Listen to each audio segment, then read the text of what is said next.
치유하시는 분이십니다. 하나님 우리를 기쁘게 만들어주시는 분이십니다. 슬퍼하는 자를 기뻐하는 자 되게 하시는 분이십니다. 그래서 우리를 통해 하늘의 기쁨을 우리가 만나는 모든 사람들에게 나누게 하시는 분 줄 믿습니다. 오늘은 하나님 나라의 합당한 중심이라는 제목으로 우리 열왕기상 2장 1절부터 9절인데 2절부터 9절까지를 나누겠습니다.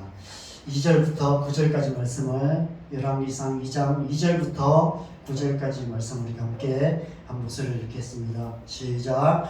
내가 이제 세상 모든 사람이 가는 길로 가게 되었노니 너는 힘써 대장부가 되고 내 하나님 여호와의 명령을 지켜 그 길로 행하여 그 법률과 계명과 율례와 증거를 모세의 율법에 기록된 대로 지키라. 그리하면 내가 무엇을 가든지 어디로 가든지 형통할지라.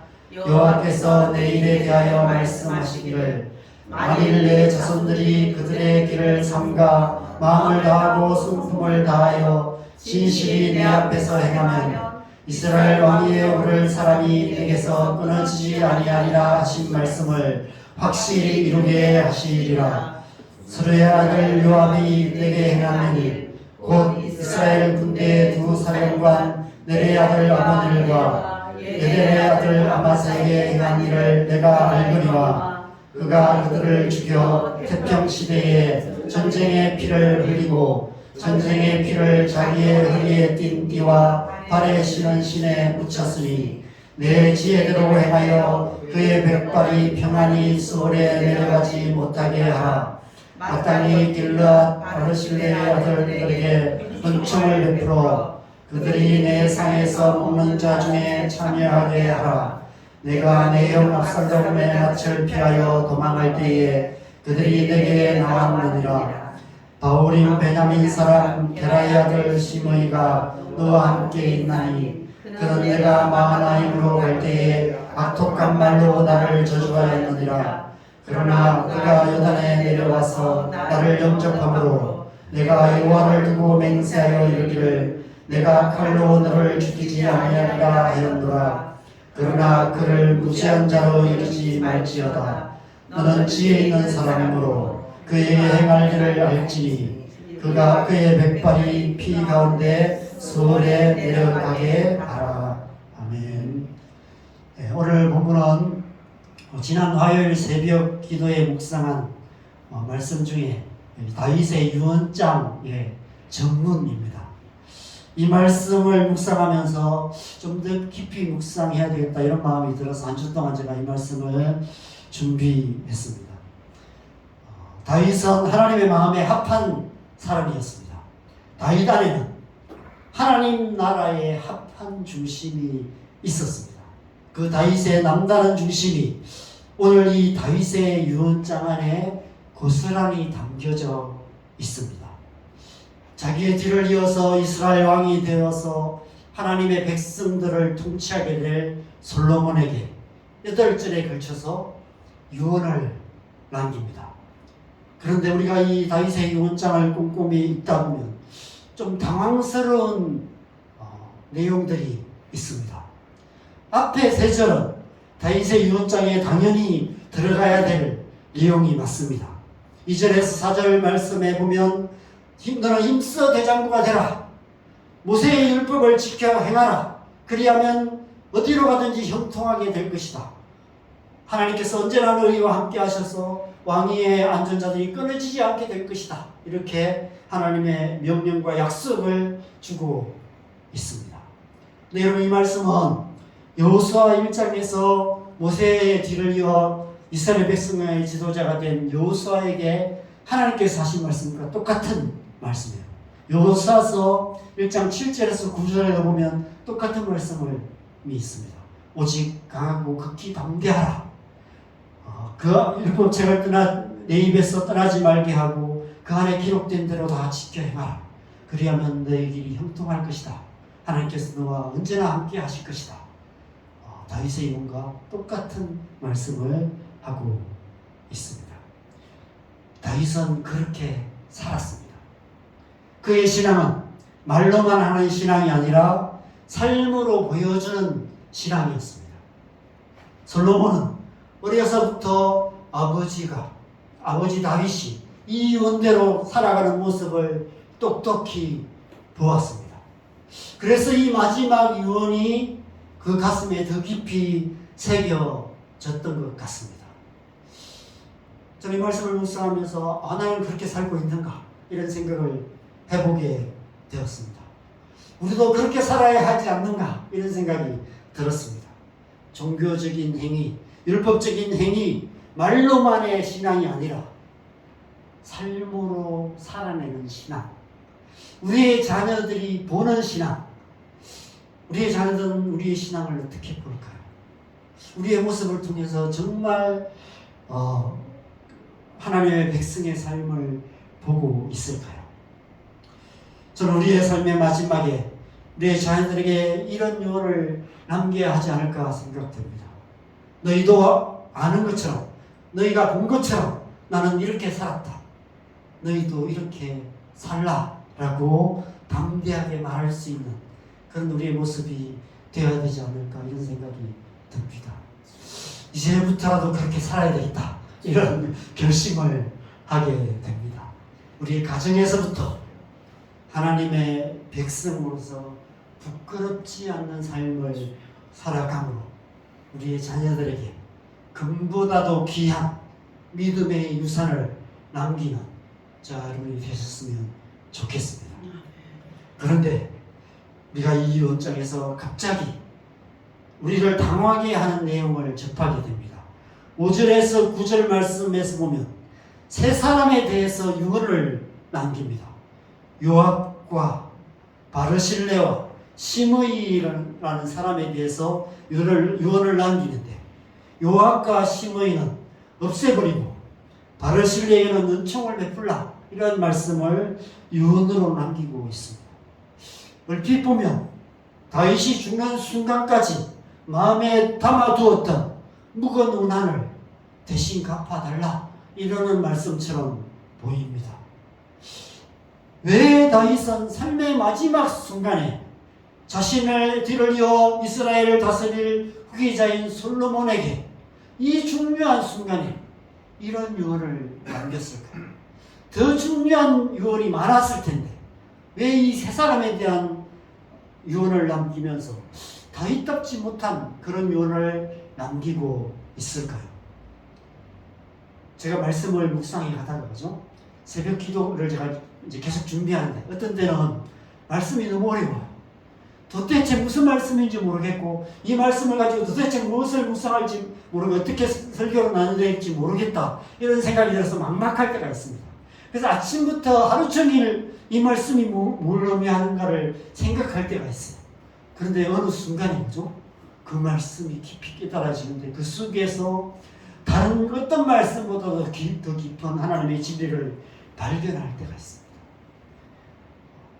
여러분 이 말씀 속에도 밭에 감추인 부화처럼 하나님의 깊은 진리가 담겨 있습니다. 이 말씀을 깊이 묵상해 보면 이 말씀 속에 다윗 안에 있었던 하나님의 마음의 합한 중심이 무엇인지, 하나님 나라의 합한 중심이 무엇인지, 우리 안에 어떤 중심이 있어야 되는지를 이 말씀을 안에서 우리는 발견할 수 있습니다.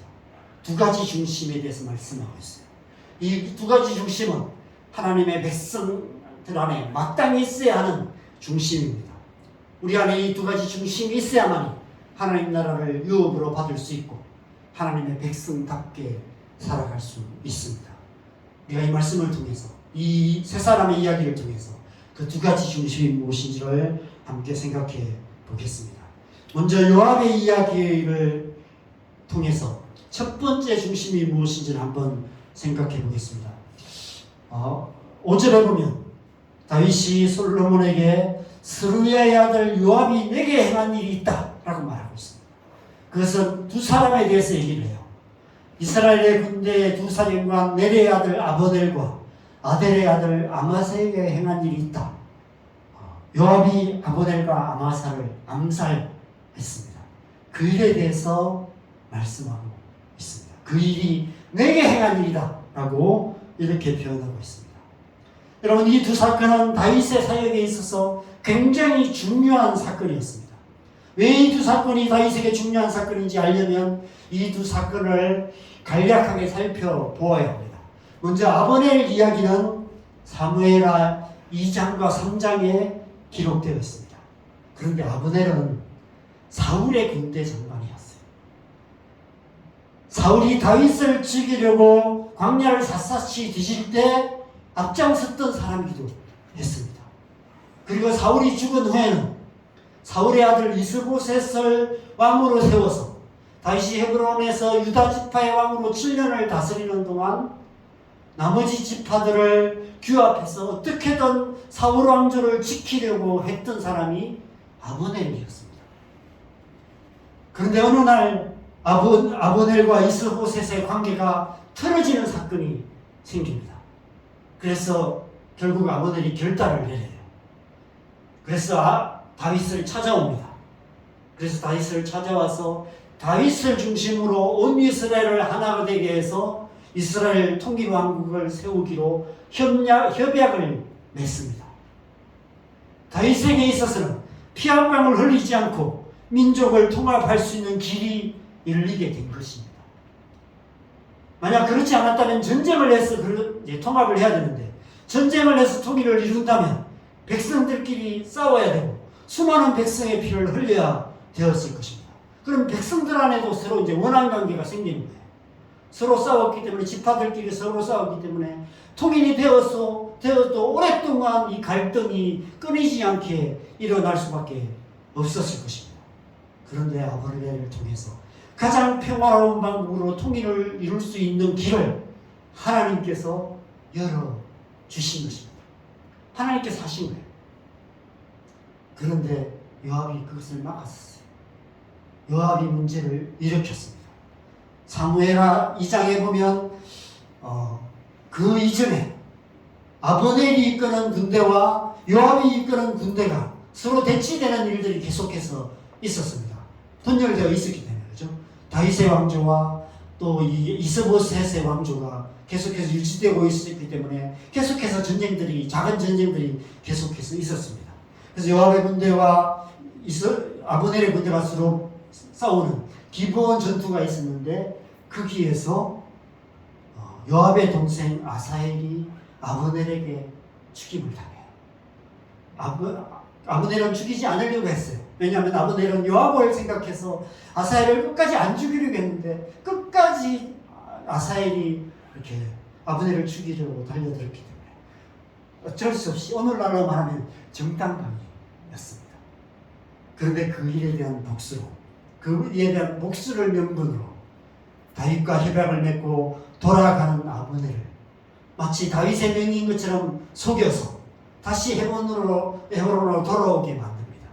그리고 아브넬을 암살해 버립니다. 다윗의 뜻을 정면으로 거스르는 일을 행한 것입니다. 이 사건 때문에 다윗이 이렇게 탄식합니다. 사무엘하 3장 39절에 보면, 내가 기름 부음을 받은 왕이 되었으나 오늘 약하여서 스루야의 아들인 이 사람들을 제어하기가 너무 어려우니 여호와는 악행하는 자에게 그 악한 대로 갚으실지로다 하니라. 여러분, 요압은 다윗의 누나였던 스루야의 세 아들 중에 가장 큰 아들이었습니다. 다윗으로 말하면 조카겠죠, 그죠? 그런데 사무엘상 22장에 보면 다윗이 아둘람 굴에 숨어 있을 때 그 사울이 그 아버지의 온 집을 해하려 했기 때문에 그 아버지의 온 집이 사울을 피해서 아둘람 굴로 도망쳐 옵니다. 그때 아마 요압도 아둘람 굴로 왔던 것 같아요. 다윗이 이세의 막내 아들이었으니까 아마 이 누나와는 나이 차이가 굉장히 많이 났었기 때문에 요압은 다윗과 비슷한 나이였지 않을까, 그렇게 추측해 볼 수 있습니다. 요압은 아둘람 굴에서부터 다윗과 함께 했어요. 광야 10년, 그리고 다윗이 왕으로 통치했던 40년, 50년 동안을 다윗과 함께 했던 사람입니다. 역대상 11장에 보면 다윗이 지금의 예루살렘인 여부서 성을 점령할 때에 먼저 여부스 사람을 치는 자에게 우두머리와 지휘관을 삼겠다 이렇게 약속을 합니다. 그러자 이 요압이 가장 먼저 올라가서 그 성을 점령합니다. 그래서 우두머리가 되었다라고 말합니다. 그때부터 요압은 다윗의 군대 장관이 되었습니다. 그래서 수많은 전쟁에서 함께 싸웠습니다. 다윗을 대신하여 왕들의 전쟁에 나가서 싸우기도 했습니다. 훗날 다윗이 인구소사를 하려고 할 때 하나님의 마음으로 다윗을 막았어요. 그건 하나님의 뜻에 합하지 않습니다라고 막았던 사람, 아주 굉장히 충직한 사람이었습니다. 그런데 결정적인 순간에 다윗의 뜻을 거슬러 다윗의 아브넬을 암살함으로 그 속 깊은 곳에 다윗과 다른 중심이 있음이 드러나기 시작했던 것입니다. 요압은 다윗 군대의 1인자였어요. 1인지와 만인지상의 위치에 있었습니다. 근데 만약 다윗이 아브넬과 협력하여서 모든 지파를 통일하고 이스라엘 왕이 된다면 어떻게 될까요? 당연히 통일왕국의 초대 장관은 아브넬이 될 것입니다. 그러면 자기는 2인자로 밀려날 수밖에 없는 거예요. 그런 통일된 이스라엘 왕국에서 1인자의 자리를 차지하기 위해서 동생을 죽인 원수를 에 대한 복수다라는 명분을 내세워서 아브넬을 암살했던 것입니다. 여러분, 이 세상에 이런 일들이 수없이 일어나고 있어요. 실제로 죽이지는 않지만 여러 가지 중상모략을 해서 정치판에도 그런 일들이 있고요. 역사 속에는 실제로 그렇게 암살하고 이런 일들이 비일비재했고요. 지금도 그런 일들이 일어나고 있습니다. 그런 일들이 우리의 삶 속에서도 일어납니다. 학교에서도 일어나고요. 반에 1등하는 애들, 2등하는 애들이 막 서로 경쟁하고 시기하고 인정받는 애들이 막 모함하고 해서 따돌리고 이런 일들이 수없이 일어나고 있습니다. 이것이 인간의 죄악된 본성이에요.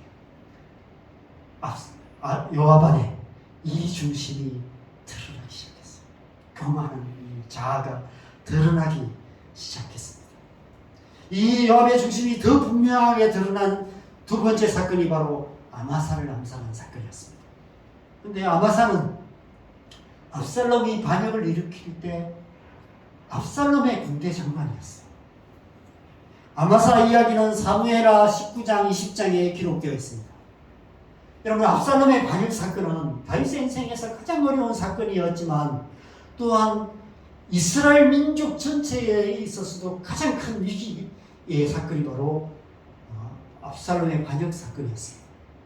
모든 백성들이 다 압살롬을 따랐어요. 그냥 소수의 사람들만 다윗과 함께 했습니다.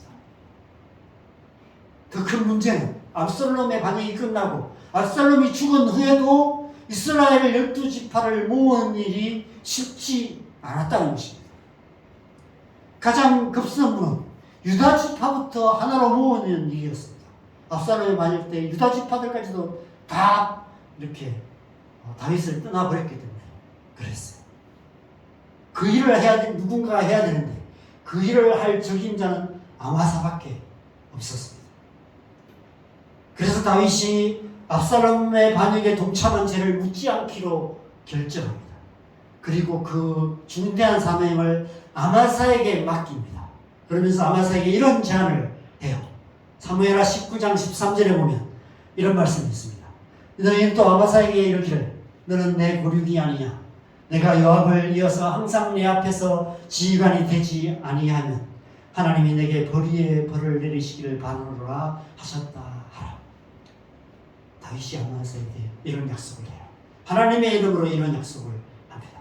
네가 요압을 대신해서 군대 장관이 될 것이다. 이런 약속을 하는 것입니다. 요압의 입장에서 보면 좀 마음이 상할 만하죠. 그렇죠? 분노가 일어날 만합니다.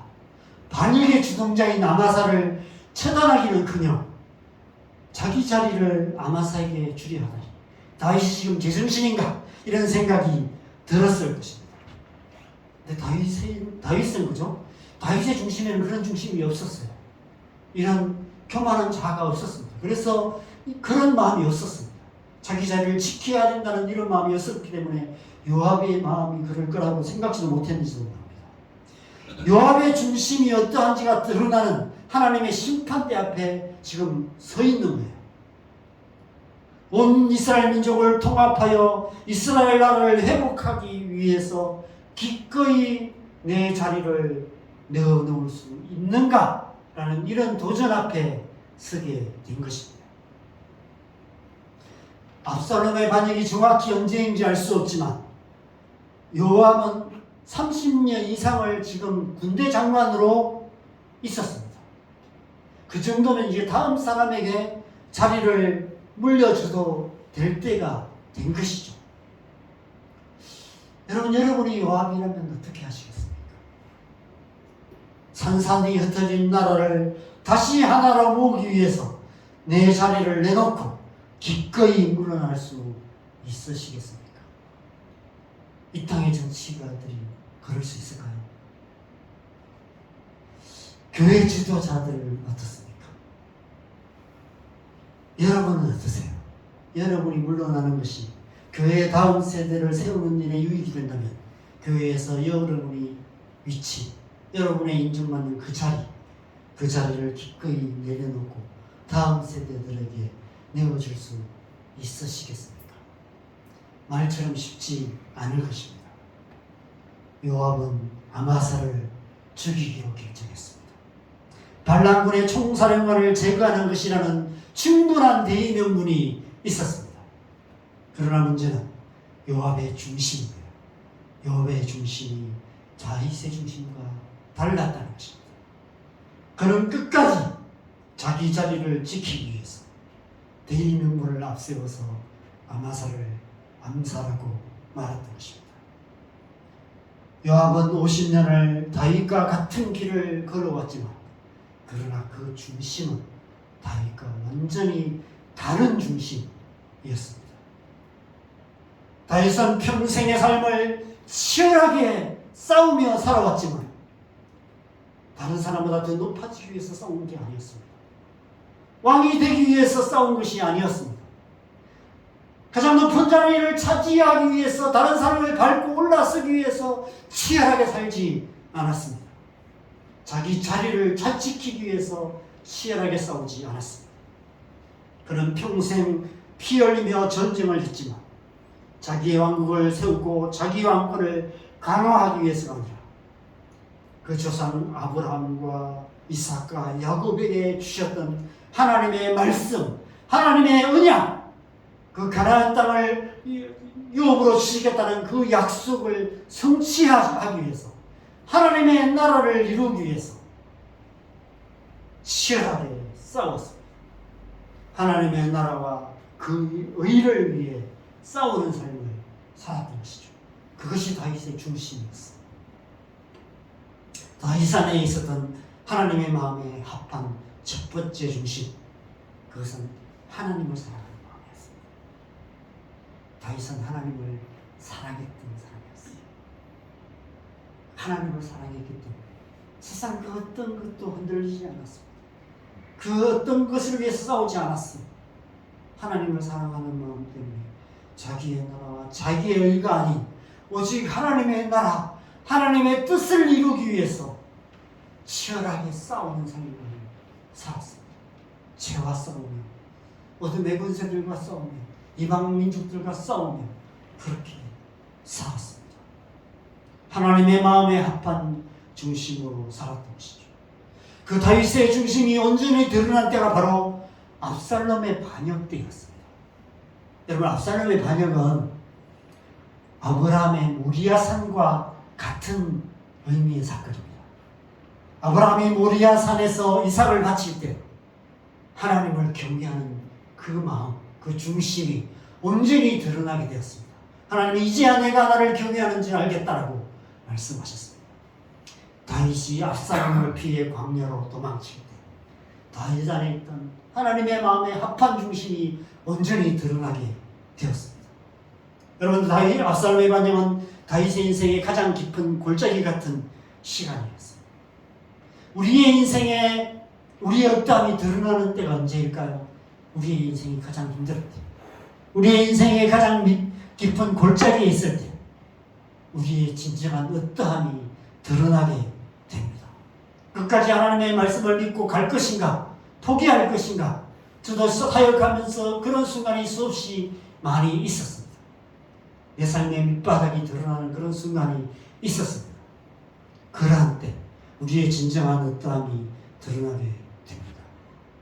올 초에 시편 말씀을 제가 설교하면서 시편은 하나님의 말씀에 응답하는 우리의 기도라는 사실을 말씀드렸습니다. 우리의 기도가 말씀으로 기록된 것이 시편입니다. 근데 시편은 1편과 2편은 새로운 격에 해당됩니다. 1편과 2편은 창세기에서 계시록까지 하나님의 말씀을 요약한 것이 시편 1편, 2편입니다. 이 하나님의 말씀에 대해서 반응하면서 기도가 시작되는데 그것이 3편부터 시작되는데 시편 3편은 바로 다윗의 기도인데 다윗이 압살롬을 피할 때 지은 시라는 표제어가 붙어 있습니다. 다윗의 가장 밑바닥, 다윗이 가장 어려운 삶의 그 골짜기에서 기도하기 시작한 기도, 그것이 시편으로 기록된 것입니다. 가장 낮은 곳에서, 가장 낮은 골짜기에서 가장 높은 곳에 계신 하나님께 올려드린 기도, 그것이 다윗의 시편인 것입니다. 그 골짜기에 지금 다윗이 서 있는 것입니다. 그 골짜기에서 다윗은 자기의 왕좌를 지키기 위해서 자기 아들 압살롬과 맞서 싸우지 않기로 결정했습니다.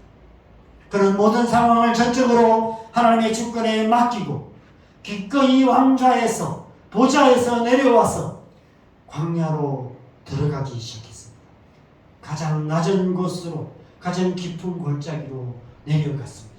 예수님께서 하늘 보좌를 버리시고 이 땅에 오신 것처럼 그는 자기의 왕좌를 내려와서 기드온 골짜기로 내려가기 시작했습니다. 사무엘하 15장에 보면 다윗이 그 기드온 골짜기로 내려갈 때, 왕국을 떠날 때 제사장 사독과 아비아달이 언약궤를 메고 다윗을 따라 나서기 시작합니다. 여러분, 언약궤가 이스라엘 백성들에게 어떤 의미인지를 여러분 설명 안 해도 아실 것입니다. 하나님의 임재를 상징하는 거예요. 제사장들이 언약궤를 메고 다윗을 따라간다면 당연히 많은 백성들이 다윗 편에 설 것입니다. 다윗을 따라갈 것입니다. 그런데 다윗은 사독과 아비아달을 성막으로 다시 돌려보내버립니다. 그러면서 이렇게 말하고 있어요. 우리 말씀 같이 읽어보겠습니다. 사무엘하 15장 25절 26절 같이 읽겠습니다. 시작. 왕이 사독에게 이르되 보라, 하나님의 궤를 성막으로 도로매어 가라. 만일 내가 여호와 앞에서 은혜를 입으면 도로 나를 인도하사 내게 그 궤와 그 계신 데를 보이시리라. 그러나 그가 이와 같이 말씀하시기를 내가 그를 기뻐하지 아니한다 하시면 종이 여기 있사오니 선이 여기시는 대로 내게 행하시옵소서 하리라. 다윗은 하나님의 언약궤를 자기 자리를 지키는데 이용하려 하지 않았습니다. 다윗이 아는 하나님은 자기가 이용할 수 있는 분이 아니셨습니다. 여러분, 우리는 너무 많이 하나님을 이용하려 하는 것 같습니다.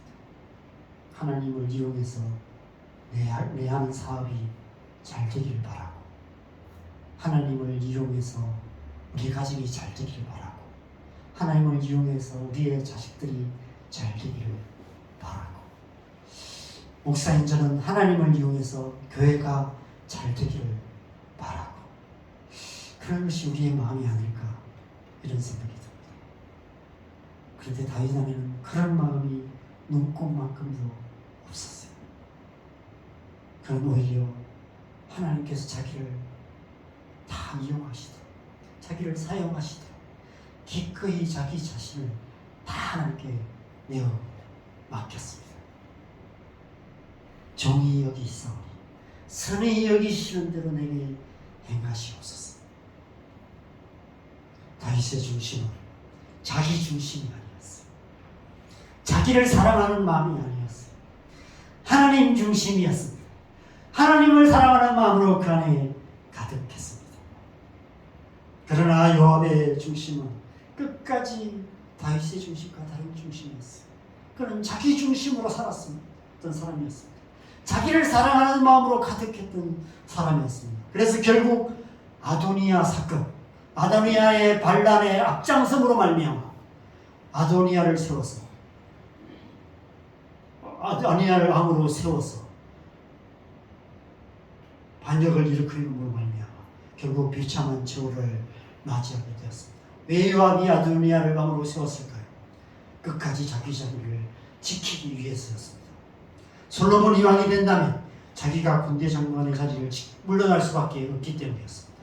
왜냐하면 솔로몬에게는 떠오르는 샛별이었던 요야의 아들 브나야라는 뛰어난 용사가 있었기 때문입니다. 나중에 브나야가 솔로몬 왕국의 군대 장관이 됩니다.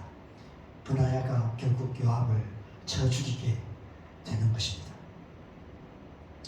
요압이 끝까지 다윗을 거스르는 길로 갈 수밖에 없었던 것은 그 중심이 다윗과 달랐기 때문입니다. 그 안에 꼭 있어야 할 하나님을 사랑하는 중심이 없었기 때문입니다.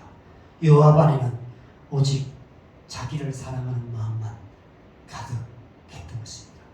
그 마음으로 다윗을 이용했고 사람들을 이용했고 하나님까지 이용하려 했던 것입니다. 그렇다면 바르실레와 시므이에 대해서는 왜 엇갈린 유언을 남기고 있을까요? 이 두 사람의 이야기를 통해서 우리는 하나님 나라에 합한 또 다른 중심, 두 번째 중심이 무엇인지를 생각해 볼 수 있습니다. 이 두 사람 역시도 다윗의 가장 어려운 때, 그 압살롬을 피해 기드론 골짜기를 지나갈 그때에 등장했던 사람들입니다.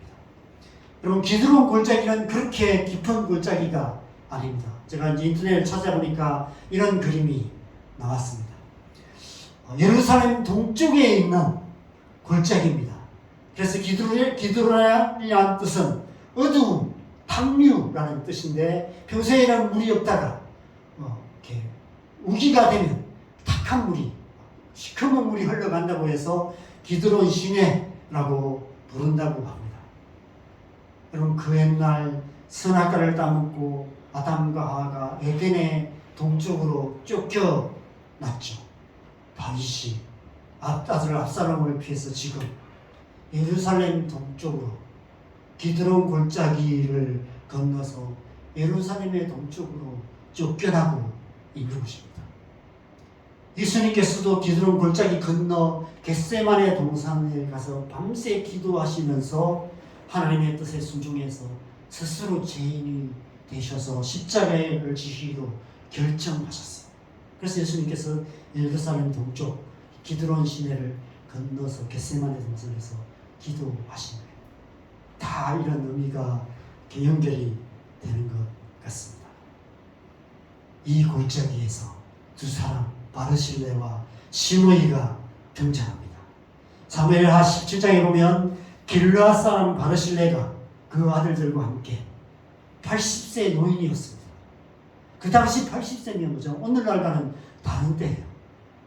지금은 더 100세 시대지만 그때는 사람의 연수가 70이요 강건하면 80이다라고 말하는 그때인데, 이 80의 노인의 몸을 이끌고 생명을 걸고 다윗과 함께한 사람들을 찾아와서 먹을 것을 다 동원해서 자기의 재산을 다 팔아서 그 먹을 것을 가져다가 그들을 먹였다라고 기록되어 있습니다. 아마 바르실레가 아니었다면 다윗의 무리들은 굶주림으로 인해서 그 골짜기를 건너지는 못하고 수많은 사람들이 죽임을 당했을지도 모릅니다. 그 후에 나중에 19장에서 이 압살롬이 죽고 반역 사건이 종결된 후에 다윗이 요단강을 건널 때 다시 바르실레와 그 아들들과 함께 와서 영접합니다. 그때 다윗이 바르실레를 초청해요. 나와 같이 요단을 건너가자. 내가 너를 공개하겠다. 그래서 바르실레가 거절합니다. 내가 늙어서 다윗 왕에게 아무런 도움이 되지 않을 겁니다. 짐만 될 뿐입니다. 대신 우리 아들들을 부탁합니다. 그렇게 요청을 하죠. 그래서 솔로몬에게 이 유언을 남기는 거예요. 바르실레의 아들들을 내 상에서 함께 먹게 하라. 그렇게 유언을 남기고 있습니다.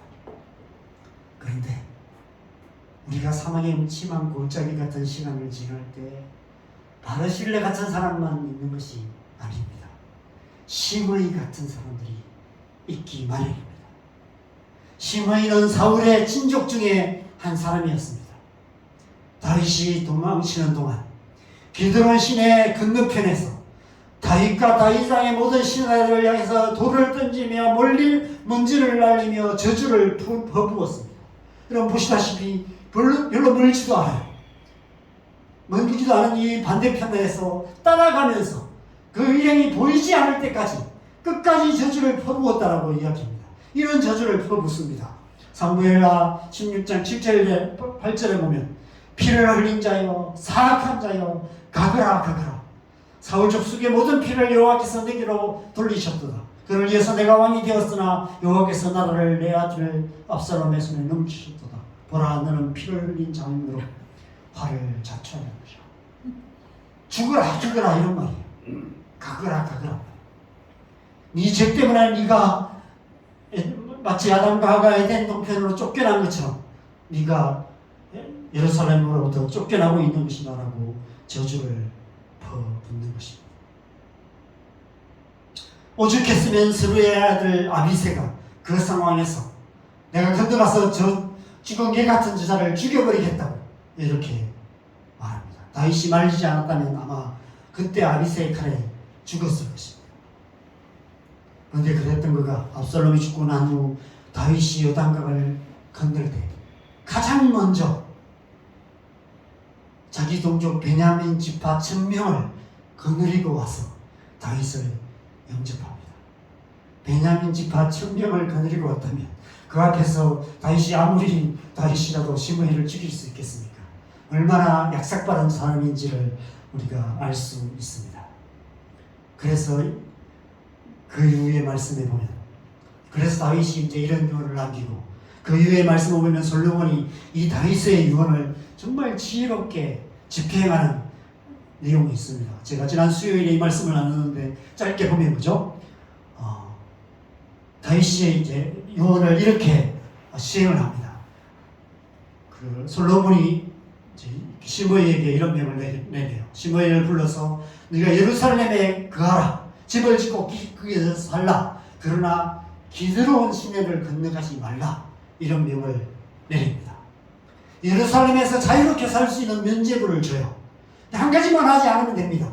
기드론 시내를 건너가지 않으면 됩니다. 그럼 평안히 삶을 마칠 수 있는 거예요. 뭐 재산을 몰수하거나 어떤 불이익을 주지도 않습니다. 정말 관대한 처분을 내린 것입니다.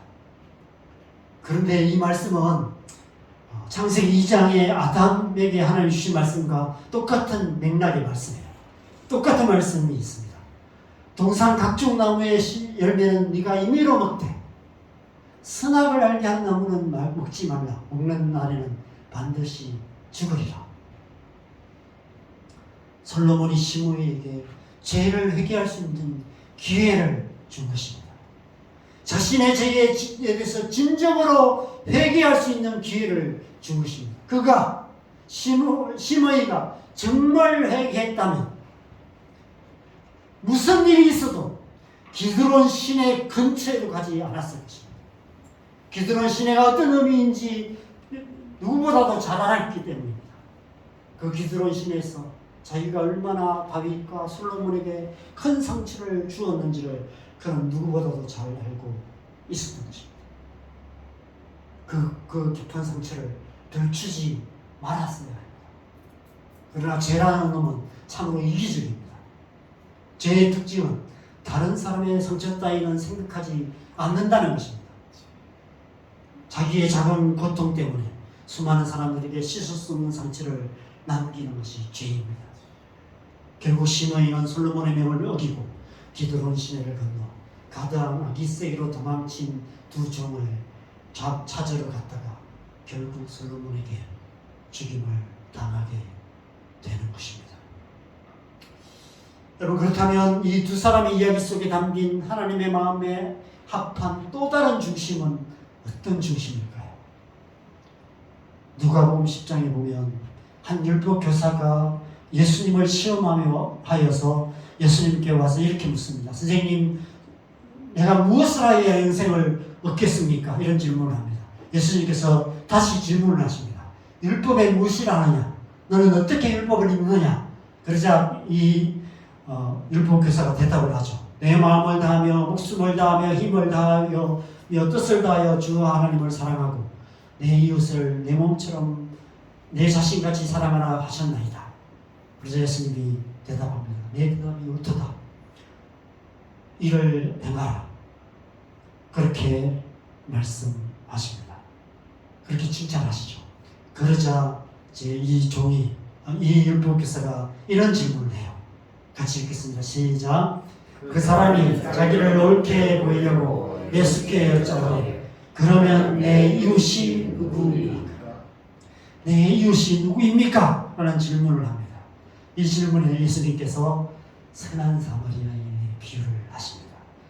한 사람이 예루살렘에서 여리고성으로 가다가 강도를 만나서 광야에서 죽어가고 있는데 제사장도 그냥 지나가고 레위인도 그냥 피해서 가는데 어떤 사마리아인 한 사람이 그를 불쌍히 여겨서 그를 돌보아서 살려주었다. 그러면 이 세 사람 중에 누가 강도 맞는 자의 이웃이 되겠느냐라고 질문을 합니다.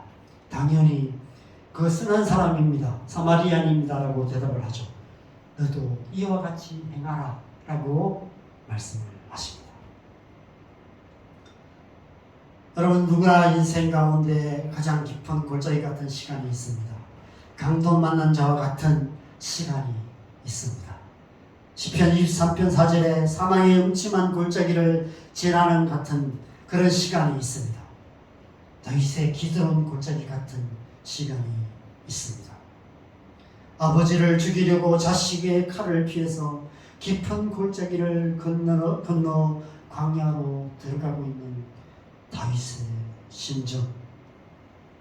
그 옛날 죄로 인해 에덴의 동쪽으로 쫓겨났던 아담과 하와처럼 예루살렘 동쪽으로 쫓겨나고 있는 다윗의 고통.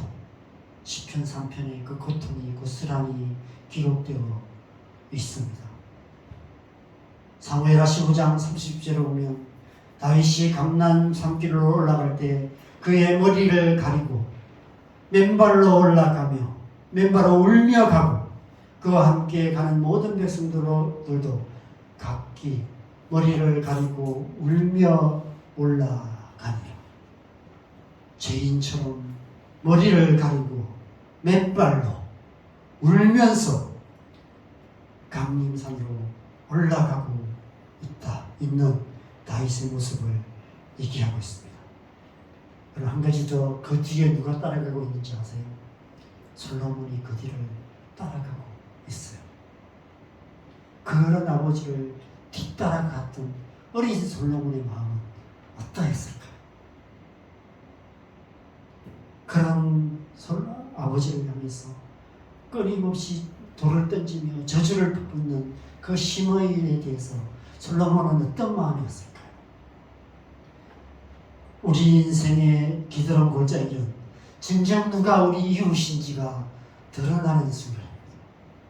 누가 바르실레인지, 누가 시므이인지가 그런 순간이 드러나게 돼요. 십자가 좌우편에 강도들처럼. 저도 사역하는 동안 그런 시간들이 있었습니다. 사망의 음침한 골짜기를 지나갔던 시간들이 있었습니다. 그 시간들을 지나갈 때 끝까지 제 편이 되어주셨던 바르실레 같은 분들도 있었지만 반대로 시므이 같은 사람도 있었습니다. 다윗이 사망의 음침한 골짜기를 지나갈 때 바르실레는 생명을 걸고 다윗의 편에 섰습니다. 그러나 시므이는 다윗을 향해 저주하며 돌을 던졌습니다. 그 시므이의 모습을 솔로몬이 어찌 잊을 수 있겠습니까? 내가 왕이 되면 저것들 그냥 놔두겠다, 이런 마음이 솔로몬에게 있었겠죠.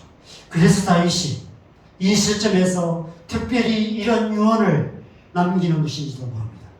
이제 마왕이 된 솔로몬이 어린 시절의 이 상처, 이 어린 시절의 개인적인 원한을 가지고 보복하는 정치를 하지 않도록, 복수하는 정치하지 않도록.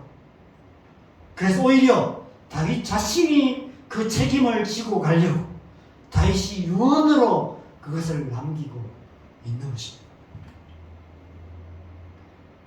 여러분, 이 두 사람의 이야기를 통해서 다윗에게 무엇을 말하려고 할까요? 솔로몬에게 무엇을 말하려고 할까요? 하나님의 마음의 합한 중심, 하나님 나라의 합한 두 번째 중심은 이웃에 대한 사랑입니다. 이웃을 사랑하는 마음. 하나님의 나라는 심의 같은 자의 나라가 아닙니다. 하나님의 나라는 바르실레와 같은 사람들이 들어갈 수 있는 나라입니다. 생명을 걸고 이웃의 고통을 외면하지 않고 함께 울고 함께 고통하는 자들, 그런 자들의 나라, 그런 나라가 하나님의 나라입니다. 마태복음 22장 37절에 40절에 예수님께서 하나님의 나라가 무엇인지를 말씀하셨어요. 같이 읽겠습니다. 시작. 예수께서 이르시되 마음을 다하고 목숨을 다하고 뜻을 다하여 주 너의 하나님을 사랑하라 하셨으니 이것이 크고 첫째되는 계명이요 둘째도 그와 같으니 내 이웃을 내 자신같이 사랑하라 하셨으니 이 두 계명이 온 율법과 선지자의 강령이니라. 하나님의 나라는 하나님을 사랑하는 자들의 나라인 동시에 이웃을 내 몸같이 사랑하는 자들의 나라입니다. 여러분, 상상해 보십시오. 하나님을 정말 사랑하고 이웃을 정말 내 몸처럼 사랑하는 사람들만 모여 있다면 거기가 어디든 그곳이 하나님 나라가 아닐까요? 우리의 가정이 그런 곳이 될 수 있지 않을까요? 우리 교회가 그런 곳이 될 수 있지 않을까요? 우리 안에 하나님 나라에 필요한 두 가지 중심은 하나님을 사랑하는 중심, 이웃을 사랑하는 중심입니다. 다윗의 이웃장에 들어있는 하나님의 마음에 합한 두 가지 중심은 바로 그것이죠. 다윗은 솔로몬에게 금보다 또한 더 귀한 그 두 가지 중심을 유산으로 물려주고 있는 것입니다. 그것은 또한 우리가 물려받아야 할 거룩한 유산이기도 합니다.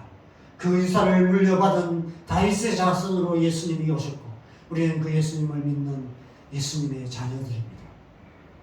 우리 구주 예수 그리스도께서 우리 안에 하나님의 마음에 합한 그 중심을 주시기 위해, 우리의 마음을 새롭게 해주시기 위해 우리 안에 성령을 보내주셨습니다.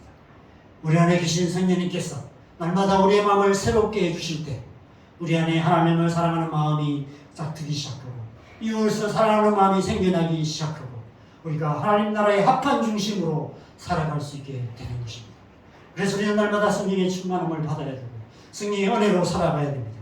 그 은혜로 살아갈 때 우리는 그 중심으로 살아갈 수 있게 되는 것입니다.